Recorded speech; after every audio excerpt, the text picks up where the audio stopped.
A Joia do Mercador, coleção de narrativas de Divaldo Franco, volume 3. 1. A Joia do Mercador. Iniciamos o presente volume com uma atrativa lenda. Sempre interessantes, esses contos encantam e divertem, mormente nas rútilas poéticas e inspiradas palavras do professor Divaldo Franco, nas quais ganham vida e profundidade. Proporcionando-nos momentos de reflexão sobre um tema sempre presente, traz-nos ele igualmente o direcionamento educativo, a meditação sobre as magnas questões da vida, com os quais podemos colher subsídios formativos para uma visão mais clara daquilo que nos cerca, e a fixação de um sentido existencial corretamente definido. A todo momento, somos surpreendidos por tragédias coletivas, acidentes que atestam a transitoriedade da vida na Terra, quando somos levados a conjecturar sobre a nossa continuidade existencial em outra dimensão.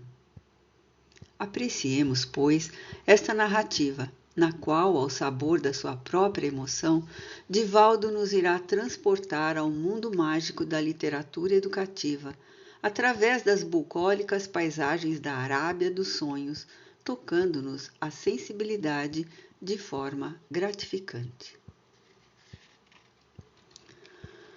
O Talmud, um dos livros sagrados da humanidade, narra que um mercador morava próximo de um deserto em admirável recanto adornado de flores. Aquele oásis generoso lhe oferecia todos os bens a que um descendente de Alá pode aspirar. Era casado, tinha um filho, vivia feliz. E diante do filho, que lhe deveria herdar as propriedades e os bens, ele contemplava a grandeza da vida. Era adorador da divindade e reverenciava o profeta. Periodicamente, viajava levando caravanas e especiarias, trazendo de terras remotas admiráveis bens para vender. Ao ensejo dos 3 anos do seu filho, disse ele à esposa devotada e gentil: "Farei a minha última excursão.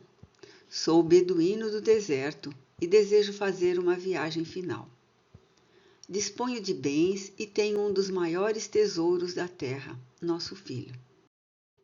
Passadas 3 luas, retornarei à nossa casa e nunca mais viajarei, porque as nossas propriedades entre Bagdá e as terras distantes da longínqua Amadã serão tais que, se muitas vidas tivermos para viver, os nossos bens não serão abalados, mesmo se os gastarmos de uma maneira imprevidente. Depois de voltar, estaremos juntos, viveremos felizes e o legado imenso dos meus bens para o nosso filho há de permitir que ele tenha sobre a face da terra, na sucessão dos anos, tantos filhos em uma prole tão grande quanto as areias desse imenso deserto. Quanto aos bens de valor apreciável, desejo entregar-te tudo o que tenho na ordem direta da sua significação. Venha, eis aqui as chaves dos meus cofres, e levou-o ao local. Aí estão as moedas de ouro e todas as documentações que nos dão a posse de vários braços escravos, bem como as escrituras das nossas propriedades. Guarda-as, mas elas não são o mais importante. Eu as ganhei, eu as perco e poderei voltar a ganhá-las. E foi passando os haveres às mãos da esposa, acrescentando que lhe confiava a oportunidade ditosa de administrar todos os seus bens. No dia imediato, conduziu-a à herdade imensa, mostrando os celeiros abarrotados de grãos e de frutos secos para serem comercializados. Após, salientou que outras caravanas passariam por ali para levar e trocar especiarias e tapetes, com que a casa enriqueceria cada vez mais. Agora, por último, entrego-te meu filho, o tesouro que Deus nos deu, e levou-o ao quarto onde dormia o filho único do casal. Tomado de imensa ternura, o rico mercador solicitou à companheira adorada que investisse todos os bens para a preservação da vida e do bem-estar daquele anjo, que lhe representava o maior tesouro da existência, o coroamento da sua felicidade matrimonial. Se for necessário, enfatizou ele, perdemos tudo para preservarmos o nosso filho, não vacile. Perde a tua, mas salva-lhe a vida. Faz tudo para guardá-la para a nossa felicidade, porque vou viajar para aumentar os haveres, a fim de que ele não tenha problemas por nosso motivo. Se alguém deseja extorquir-te dinheiro, dá-lhe uma quantidade e a mão cheia, mas a vida do nosso filho... Não pôde concluir.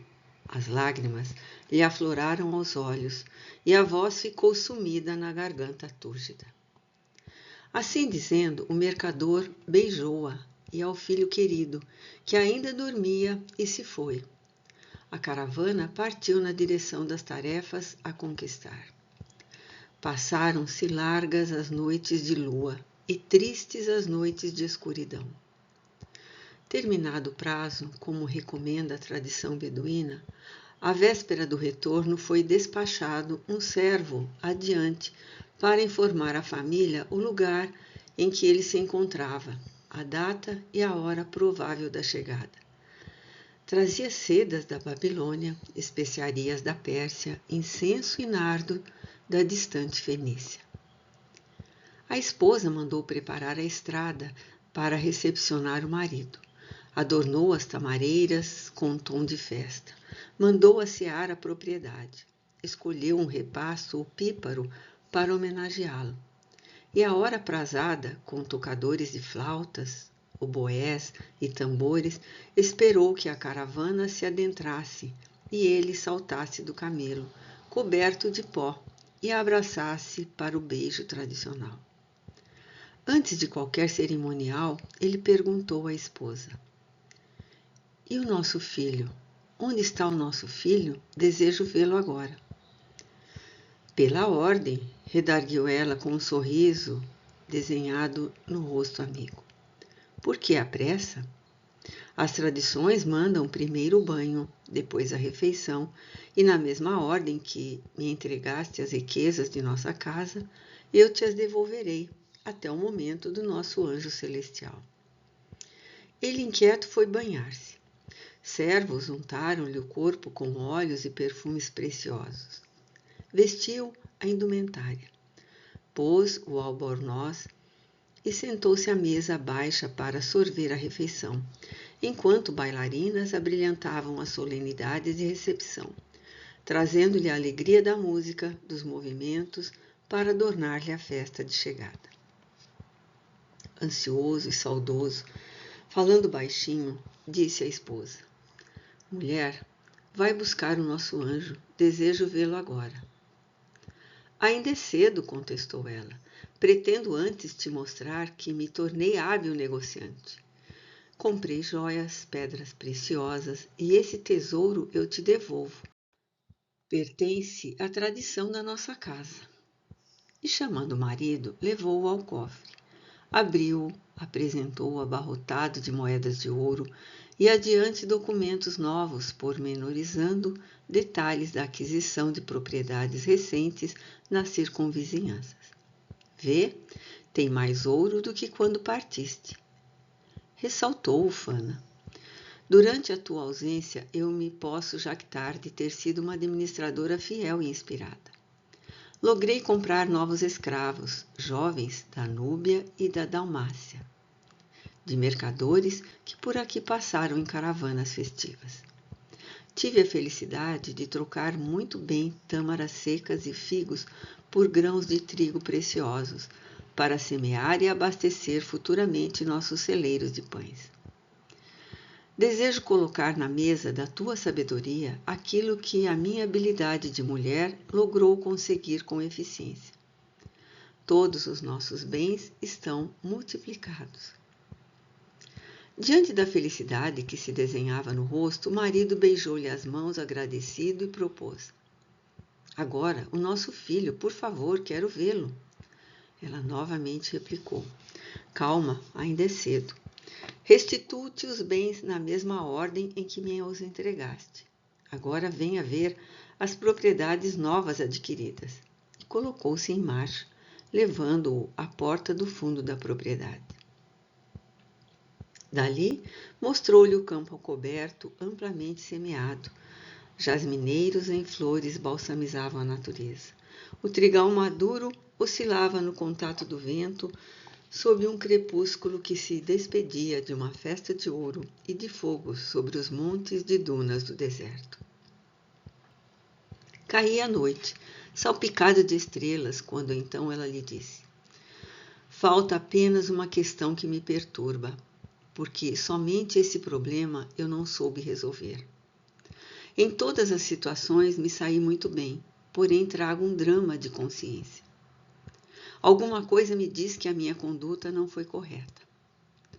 Como não tenho a experiência dos teus anos, nem a clareza cristalina da tua reflexão, desejo colocar o teu justo juízo uma questão que até agora me aflige, pois a minha visão de mulher não me ensejou a claridade do discernimento.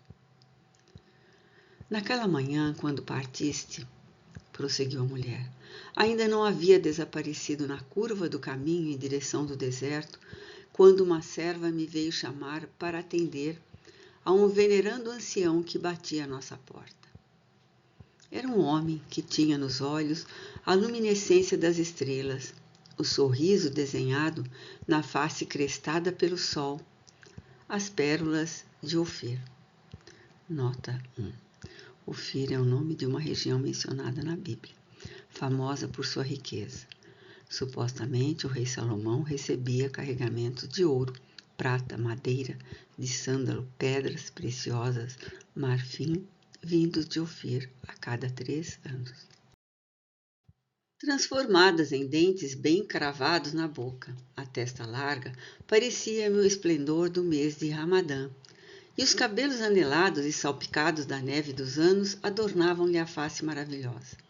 Uma personalidade suave como um perfume trazido nas mãos do vento, e uma voz musical de flauta de prata que chegava aos meus ouvidos em uma melodia penetrante e inesquecível, dizendo-me: mulher, senti dúlcidas vibrações em torno da tua casa, e agora que te vejo, percebo a dignidade da tua vida. Aprove a Alá eleger-te a mais ditosa do oásis, e por isso mandou-me consultar-te se estarias disposta a guardar uma pérola como ninguém possui, no escrínio da tua ternura, porque tu mereces uma joia que se me apresenta qual a mais preciosa, e ninguém à semelhança tua possui maior dignidade e valor para tê-la. Desejo emprestar-lhe para que cuides. Se aceitares, deves guardá-la até o dia em que ao Senhor do céu, da terra e dos areais aprouver tomá-la de volta. Até então, o Senhor do universo te brindará com a felicidade de possuí-la pelo largo período em que possa estar deposta nas tuas mãos. Sou um peregrino do destino, e o rio da vida me leva de uma para outra parte. Agora devo atravessar o deserto e temo a rapina, porque possuo uma gema de valor inestimável, e por isso queria confiá-la a alguém que aguardasse pelo tempo da minha viagem. Neste oásis, somente tu me inspiras confiança para tanto. Se eu morrer, a gema será tua. Dizendo isso, arrancou da intimidade da sua túnica uma bolsa de veludo azul. De dentro dela, tomou uma gema de reluzente e preciosa beleza, qual aos meus olhos jamais contemplaram igual. Era uma pérola perfeita, grandiosa e refulgente, que me brilhava na mão como uma lágrima de Deus e que refletia a claridade do dia como um espelho mágico reduzido na ternura dos seus dedos. Esta joia, elucidou o ancião, com um olhar fagueiro, é a pedra mais rara do mundo. É uma pérola de Ofir. Ah, meu esposo querido, a minha emoção naquele momento foi tanta ao ver a joia que minha ambição fez com que o sangue me ardesse nas veias e a minha cobiça trouxe aos meus olhos reflexos de desespero. Desejei comprá-la, mas ele objetou. Toda tua fortuna não equivale a 1/3 deste valor, porque muitas pessoas na terra têm fortunas iguais ou maiores do que a tua, mas ninguém tem essa joia, somente eu. Não há preço, não está à venda. Mas que deverei fazer para merecer essa joia? Indaguei inquieta. Já o fizeste, redarguiu-me. Tu a mereces e foste elegida para guardá-la. Mas lembra-te, esta joia não é tua. Ao Senhor dos mundos aprouve mandar-te como empréstimo, porque aqueles que servem a verdade merecem prêmios. E como na vida terrestre tudo passa tão ligeiro como uma noite de sofrimento ou um dia de alegria, eu te venho oferecer para que a retenhas e desfrutes, até o dia em que eu retorne para levá-la de volta ao seu verdadeiro dono. Eu a emprestarei. Naturalmente terás de preservá-la com a própria vida, pois se os bandidos souberem que ela está aqui, virão certamente assaltar a casa.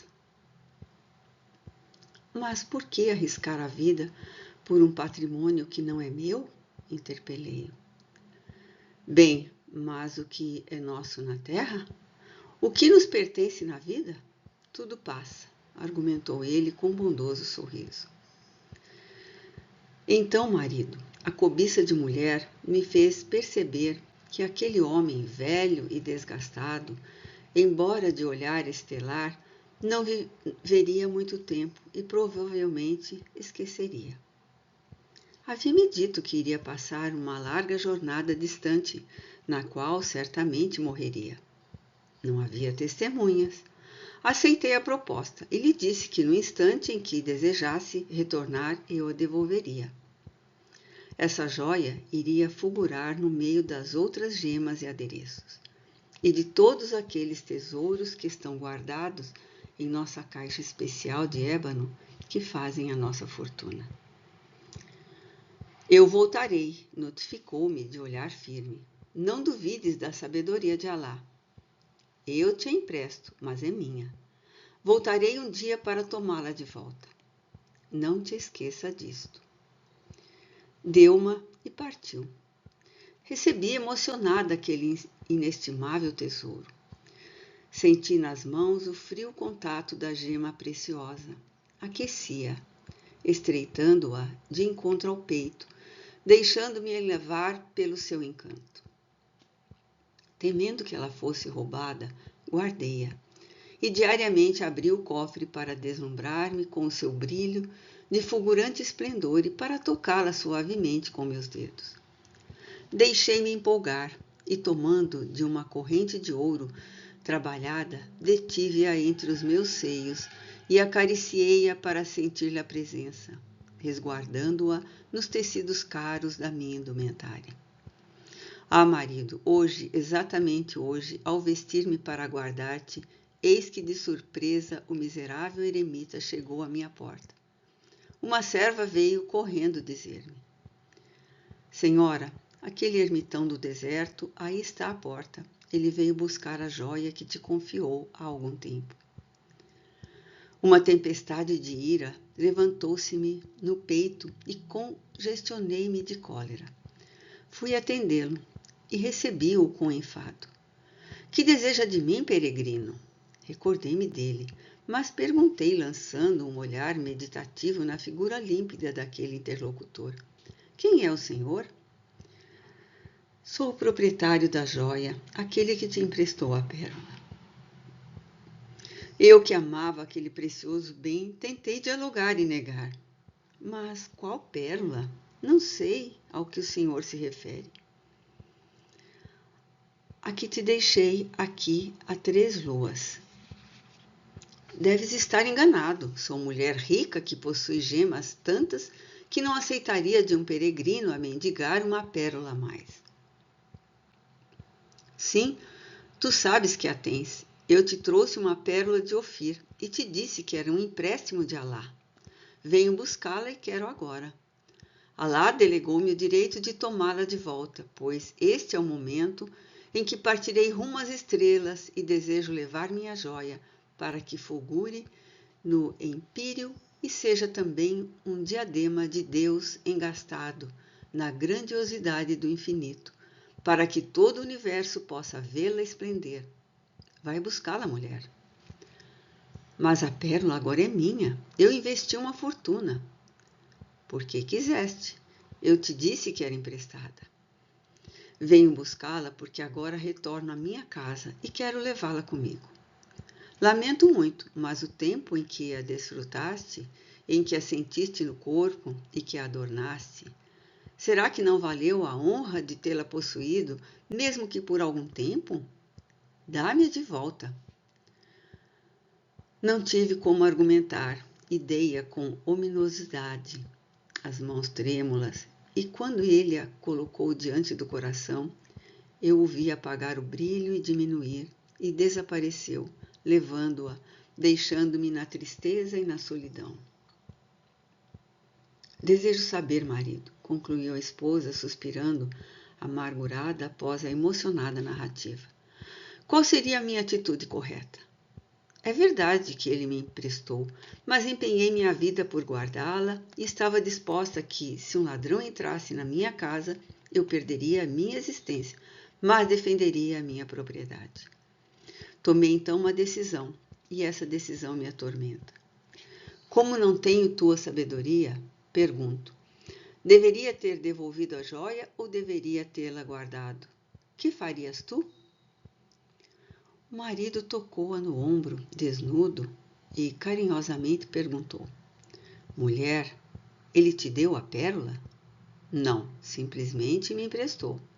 Ele te disse que voltaria para buscá-la? Sim, afirmou-me. Tu amavas a pérola? Sim, eu a amo. É tua? É quase minha, porque eu a guardei, defendi e cuidei com todo carinho. Mas não era tua. Terias que a devolver, porque em verdade ela não te pertence. Por mais que amasse, eu a devolveria, porque afinal a pérola não era minha, respondeu por fim o mercador. Fico feliz, sussurrou ela, enxugando o suor da testa. Agora estou em paz, porque eu a devolvi. Agora vem, porque o nosso filho dorme. Vamos abraçá-lo. E abrindo a cortina pesada que separava da alcova a sala de estar, em momento de comoção, apresentou sobre o leito de linho avinitente a criancinha que estava morta. Eis aí a preciosa pérola que um dia Alá mandou nos emprestar e que o homem do destino veio buscar, deixando-me a saudade, disse ela, de coração dilacerado. Na madrugada de hoje, quando toquei nosso filho, que tiritava de frio, escutei Alá dizer-me: mando buscar a joia que te emprestei, arrancando-a do escrínio da tua alma. Eu lutei, marido, contra a mensageira da morte, prosseguiu ela, com voz quase sumida pela emotividade. Enfrentei-a com a minha vida, mas ela contraditou. Não é a ti que venho buscar. É a pérola de Ofira engastada no teu coração, adornada de diamantes e joias raras, porque Alá deseja-a de volta. Assim, aquele que nos havia emprestado chegou-nos e a tomou de volta, salientando: Tu a vestiste de carne, mas ela é minha. Enquanto esteve ao teu lado, ela fulgurou no teu colo, mas eu a adornei de vida e entreguei-te para que preservasse. Foste feliz enquanto a retinhas, mas a pérola é minha. Sem mais nenhum argumento, devolvi nosso filho. Alá nos emprestara para que nosso anjo, agora no céu, possa ser um sol, apontando o caminho às caravanas perdidas no deserto da vida. Não pude fazer nada. E porque ela ficasse triste e lamentosa, ele contemplou-a e a ditou-a. Agradeço-te, mulher, porque te dei uma pérola nua e tu me a devolveste adornada. Também eu prefiro as coisas boas, porque os homens da terra supõem que somente devo carregar o que não lhe presta mais, os maus, os infelizes e os perversos. Também desejo no meu reino os que são bons, os que são nobres, os que são amigos, para que fulgurem nos céus da noite das almas como estrelas apontando rumos. O Talmud conta que a morte é a mensageira da vida, que a divindade manda à terra diariamente a passear. Bate em uma porta e deixa um tesouro, bate noutra e arrebata uma joia. Chega no lar e deixa uma gema. Chega adiante e arrebenta um escrínio de ternura para levar um pedaço de diamante divino, a fim de que o caminho das estrelas seja mais iluminado e as noites da terra sejam menos escuras. Os seres amados que estão conosco na terra, a nós não pertencem. São joias de Deus que engastamos na matéria momentaneamente para a felicidade uns dos outros. Mas dias chega em que a voz do Altíssimo se faz na acústica do nosso coração e nos diz suavemente: devolve-me, também eu os desejo engastados no empíreo do azul celeste, para que as noites tristes do homem sejam mais fulgurantes cada dia. A morte, quando nos fere, quando nos magoa, é também a libertadora das nossas aspirações.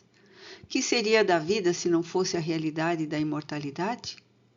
Que seria do viver se não fosse a libertação para esse reino de luzes imarcessíveis que um dia nos colocará diante dos afetos imorredouros, sem saudade, sem dor, sem sombra, sem ansiedade e sem adeuses, para o que, desde agora, deveremos nos preparar para dizer sempre até já e nunca adeus.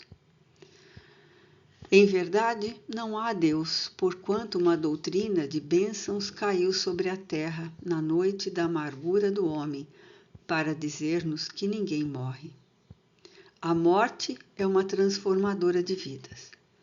O silêncio do mausoléu é pobreza dos nossos sentidos. A imagem fria da desencarnação é incapacidade óptica que não nos permite ver além da disjunção celular. Todo aquele semblante que se desfigura com a transformação molecular nada mais significa do que a abertura de um painel de bênçãos para onde são transferidos os imortais, para onde iremos na grande viagem da imortalidade. Se me fora lícito dizer àqueles que têm na alma a saudade, àqueles que choram e que interrogam, onde estão? Responderemos, então, junto do coração, preparando-nos o lugar além, muito além, num doce recanto de esperança. Os nossos amores vivem. Não é quimera nem mito. Não é uma perspectiva provável. É uma certeza, como dizia o apóstolo Paulo. Onde está, ó morte, a tua vitória? A morte foi devorada na voragem da vida, e nós que agora vivemos, viveremos, e repetiremos no banquete de uma luz intérmina um dia, quando terminarmos nossa vilegiatura e pudermos olhar para trás, e deixarmos pelos caminhos percorridos, em vez de pegadas, estrelas fulgurantes no chão, para que os da posteridade, quando passarem pelo mesmo caminho, possam dizer: por aqui passaram anjos que deixaram setas luminosas apontando um porto de segurança. A lenda árabe é bem real no nosso cotidiano da morte. Os seres queridos que se vão e que nos deixam alanceados, que possamos tê-los adornado para os devolver a Deus. Eles vão, mas não se apartam de nós. Como dizia Stevenson, a morte é a mensageira que nos põe presente o ser ausente e que nos coloca ausente o ser presente. Ele está presente, embora não aqui. Ele está ausente, mas não longe de nós. A morte é possivelmente a mais estranha mensageira da vida, porque para morrer exige-se apenas uma qualidade, a biológica manifestação da vida. A morte convive com a nossa realidade objetiva, fazendo parte do nosso cotidiano, porque enquanto se vive, também se morre. A biologia assevera que em cada segundo de nossa vida morrem 30 milhões de hemácias em nossa corrente sanguínea, sendo substituídas por outras tantas, que a cada 15 minutos morre 1/10 do nosso corpo, e a cada 7 anos todo o nosso corpo morre, permanecendo inatingíveis os 5 bilhões de neurônios cerebrais, que alguns anatomofisiologistas afirmam que também se transformam. Equivale a dizer que uma pessoa de 70 anos teve 10 corpos e disso não se deu conta. Percebeu determinadas transformações nas unhas, no cabelo, a pele adquiriu determinadas manchas, os ossos deixaram de ter a mesma fibratura, os movimentos peristálticos se tornam mais lentos e todo o organismo passou a emurchecer pela falta do tônus vital, que é o quantum de energia que o espírito traz para ativar o mecanismo da reencarnação no processo da necessidade da sua ação evolutiva. Viver é uma forma de morrer. Até no instante em que a anóxia cerebral, a falta de oxigenação das células cerebrais, proclama a morte do corpo. O Espiritismo diz-nos que aqueles que aparentemente nos deixaram vivem. Se na terra foram nobres, estão felizes. Se não foram, estão desventurados, como é natural, mas não condenados. Nossas orações o ajudarão. O bem que façamos em sua memória será bem que lhes fará bem, e a mediunidade nos trará de volta. Eles retornarão para demonstrar-nos carinho, para dar-nos certeza e embalar-nos de esperanças. Em vez da melancolia depressiva, da mágoa injustificável e da dor que não tem limites, tenhamos a terna e doce saudade, mas tenhamos também a alegria de sabê-los livres. Allan Kardec colocou essa questão em tão belas palavras em O Livro dos Espíritos. 2 prisioneiros estão na mesma cela. Chega o dia em que um deles vai libertado e sai daquele meio exíguo. O que fica não tem o direito de revoltar-se. Pelo contrário, deve dizer-se: vai demorar, mas a minha liberdade também chegará, e hei de encontrá-lo lá fora, onde seremos felizes. A nossa visão daqueles que morrem deve ser a visão do corpo para a vida, e não do corpo para a morte. O Espiritismo veio para repetir Jesus, para que tivéssemos vida e vida em abundância, para que nos conscientizássemos da nossa ilusão terrena. Porém, enquanto aqui estivermos, nada de fugirmos do mundo, viver e até mesmo gozarmos, no bom sentido da palavra, de ter a nossa vida social, mas lembrando que estamos numa escola. A terra não é um vale de lágrimas, não é um inferno nem um paraíso. É uma escola, um educandário. A dor é mestra, a experiência a lição. Cada um se promoverá pela conduta diante da dor ou da experiência, sem privilégios, sem quaisquer prejuízos.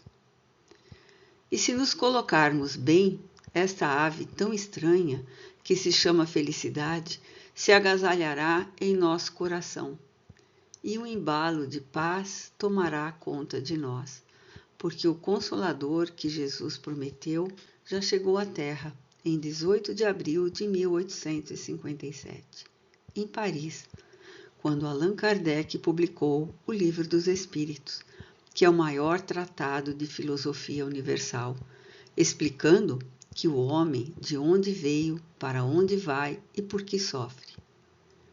A saudade é um hino de ternura, e a revolta é um frasco de ácido atirado na memória de quem se ama. Em vez da revolta e da reclamação, dominemos as más inclinações. Aprendamos a lição da humildade, que a vida não foi feita para nosso capricho. Nós é que fomos feitos para a vida. Mudemos o enfoque. Façamos silêncio interior para ouvir estrelas, e nós os ouviremos, os sentiremos. A mediunidade não é patrimônio de uns em detrimento de outros.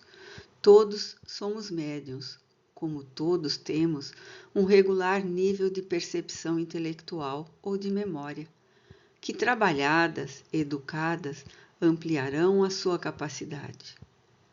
Educar a percepção mediúnica é abrirmos espaços para ouvir as estrelas do além-túmulo.